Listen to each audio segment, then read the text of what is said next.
बिस्मिल्लाहिर्रहमानिर्रहीम। अस्सलाम वालेकुम। रेड आई न्यूज़ के साथ मैं हुसैन हुसैन। चलते हैं खबरों की जानिब। सिक्योरिटी फोर्सेस ने बलूचिस्तान के ज़िला शिरानी में इंटेलिजेंस बेस्ड ऑपरेशन के दौरान भारतीय हमायत याफ्ता 7 दहशतगर्दों को हलाक कर दिया। पाक फौज के शुबा ताल्लुकात आमा ISPR के मुताबिक ऑपरेशन खुफिया इत्तला पर किया गया, जिसमें दहशतगर्द गिरोह फितना ख्वारिज से ताल्लुक रखने वाले अनासिर निशाना बने। कार्रवाई के दौरान दहशतगर्दों के कब्जा से भारी मिकदार में असलहा, गोला बारूद और धमाका खेज मवाद बरामद किया गया। ISPR के मुताबिक पाकिस्तान की सिक्योरिटी फोर्सेस मुल्क को दहशतगर्दी की लानत से मुकम्मल तौर पर पाक करने के लिए पुरज़म है और ऐसी कार्रवाइयाँ जारी रहेंगी।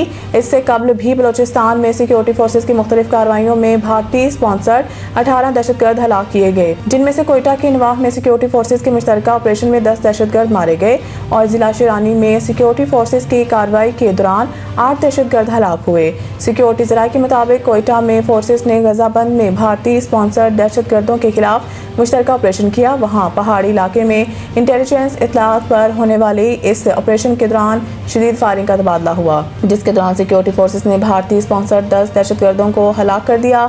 ऑपरेशन के दौरान हलाक दहशतगर्दों से भारी तादाद में असला और गोला बारूद बरामद कर लिया गया। फायरिंग के दौरान सिक्योरिटी फोर्सेस के 2 अहलकार जख्मी भी हुए।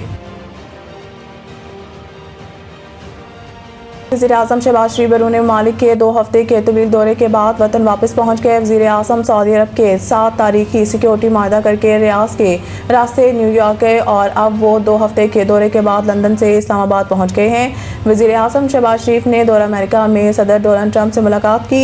इस मुलाकात में फील्ड मार्शल आसिम मुनीर भी वज़ीर-ए-आज़म के साथ थे। वज़ीर-ए-आज़म शहबाज शरीफ ने अरब और मुस्लिम ममालिक के साथ गज़ा अमन माहिदे पर न्यूयॉर्क में इत्तफाक किया, जबकि अक़वाम मुत्तहिदा की जनरल असम्बली से खिताब में मसला कश्मीर और मसला फ़लस्तीन उजागर किया। अपने दौरे के दौरान वज़ीर-ए-आज़म शहबाज शरीफ ने कुछ रोज़ बरतानिया में क़याम भी किया और अब वो अपना दौरा मुकम्मल करके वतन वापस पहुँच गए हैं। गजा की तरफ इमदाद लेकर जाने वाले ग्लोबल स्मूथ फ्लोटेला पर इसराइल ने धावा बोल दिया और फ्लोटेला में मौजूद पाकिस्तान के साबिक सेनेटर मुश्ताक अहमद समेत मुतअद्दिद अफराद को इसराइली फोर्सेस ने हिरासत में ले लिया। इसराइली फौजी कश्तियों ने गुज़िश्ता शब 40 से ज़ायद कश्तियों पर मुश्तमिल ग्लोबल फ्लोटेला को घेरे में लेना शुरू किया और कई कश्तियों पर पानी की तोपें चलाई।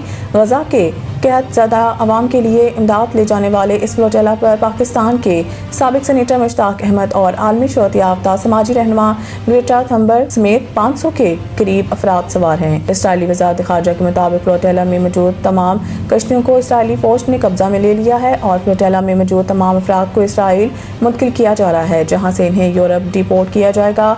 इसराइली वज़ारत ख़ारजा का कहना है कि फ्लोटेला की सिर्फ एक कश्ती काफ़ी फासले पर मौजूद है। वो कश्ती अगर करीब आई तो इसे भी रोक लिया जाएगा। पाक फ़लस्तीन फोरम की जानिब से सोशल मीडिया पर यह दावा किया गया है कि साबिक सेनेटर मुश्ताक अहमद खान को काबिज इसराइली फोर्सेस ने हिरासत में ले लिया है।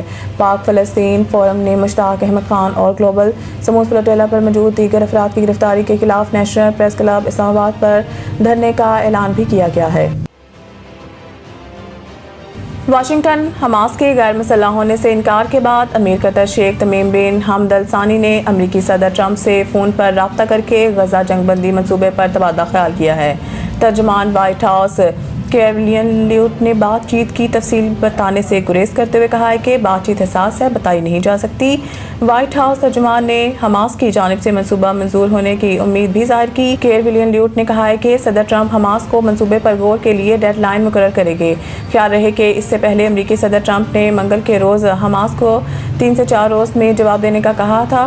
बरतानवी मीडिया के मुताबिक हमास मुमकिन तौर पर ट्रंप का मंसूबा मुस्तरद कर देगी। गुज़िश्ता रोज़ फ्रांसीसी खबर एजेंसी ने खबर दी थी कि कतर में मिस्र, तुर्की और कतर के हुकाम से मुलाकात में हमास की एक धड़े ने गैर मुसल्लह होने से इनकार किया, जबकि दूसरा धड़ा ट्रंप की जंगबंदी जमानत पर अमन मंसूबा मानने पर तैयार है। दूसरी जानिब मिस्र के वज़ीर ख़ारजा बदर अब्दुल्लाती ने कहा है कि हमास को जंगबंदी के अमरीकी तजावीज़ पर काल करने की कोशिश कर रहे हैं। हमारी हमास से मुलाकात हो रही है, कतर और तुर्की के साथ मिलकर कोशिश कर रहे हैं हमास तजावीज़ का मुस्बत जवाब दे।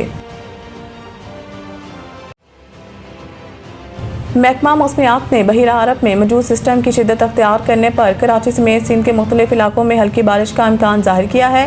محکمہ موسمیات کے مطابق شمال مشرقی بحیرہ عرب میں موجود سسٹم شدت اختیار کرتے ہوئے ڈپریشن سے ڈیپ ڈپریشن میں تبدیل ہو گیا ہے، جس کے تحت 12 گھنٹے میں طوفان بننے کا امکان ہے۔ محکمہ موسمیات کا بتانا ہے کہ طوفان بننے کی صورت میں اس کا نام شکتی رکھا جائے گا۔ طوفان کے لیے نام شکتی سری لنکا کا تجویز کردہ ہے، جس کا مطلب طاقت ہے، جبکہ طوفان کی شدید سمندری طوفان میں تبدیل ہونے کا بھی امکان ہے۔ محکمہ موسمیات کے مطابق سسٹم کراچی سے 400 کلومیٹر جنوب میں موجود ہے، جبکہ سسٹم کے زیر اثر سمندر میں طغیانی بھی رہے گی۔ سمندری طوفان بحیرہ عرب میں 5 یا 6 اکتوبر تک رہ سکتا ہے۔ محکمہ موسمیات کا بتانا ہے کہ سمندر میں شدید طغیانی کے پیش نظر سندھ کے ماہی گیروں کو 3 اکتوبر تک سمندر میں جانے سے بھی منع کیا ہوا ہے۔ آئی سی سی ویمن ورلڈ کپ میں بنگلہ دیش اور پاکستان کے میچ کے دوران کمنٹیٹر ثنا میر کی جانب سے آزاد کشمیر سے تعلق رکھنے والی پاکستانی کرکٹر کا تعارف کرانا بھارت کو ایک آنکھ نہ بھایا۔ ویمن ورلڈ کپ میں بنگلہ دیش اور پاکستان کے میچ کے دوران کمنٹیٹر ثنا میر نے کہا تھا کہ پاکستانی ٹیم میں شامل تنالیہ پرویز کا تعلق آزاد کشمیر سے ہے۔ کمنٹری کے دوران ثنا میر کا آزاد کشمیر کہنا بھارتیوں کو ایک آنکھ نہ بھایا، جس کے بعد بھارت میں ثنا میر کے خلاف پروپیگنڈا اور نفرت انگیز مہم شروع کر دی گئی۔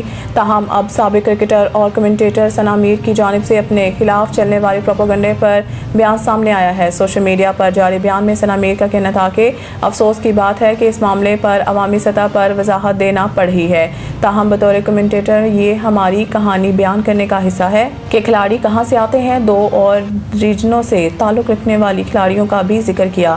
یہ افسوسناک ہے، معاملات کو بڑھا چڑھا کر پیش کیا جا رہا ہے۔ سابق کرکٹر نے لکھا، اس معاملے کو سیاسی رنگ نہ دیا جائے، کھیلوں سے وابستہ افراد کو غیر ضروری دباؤ کا سامنا کرنا پڑ رہا ہے۔ انہوں نے مزید کہا کہ پاکستانی کھلاڑی کے آبائی علاقے سے متعلق بات کرنے کا مقصد ان کی مشکلات اور شاندار سفر کو اجاگر کرنا تھا۔ میرے دل میں کوئی بغض یا کسی کے جذبات کو ٹھیس پہنچانا مقصد نہیں۔ مزید نیوز اپڈیٹ کے لیے دیکھتے رہیں ریڈ آئی نیوز۔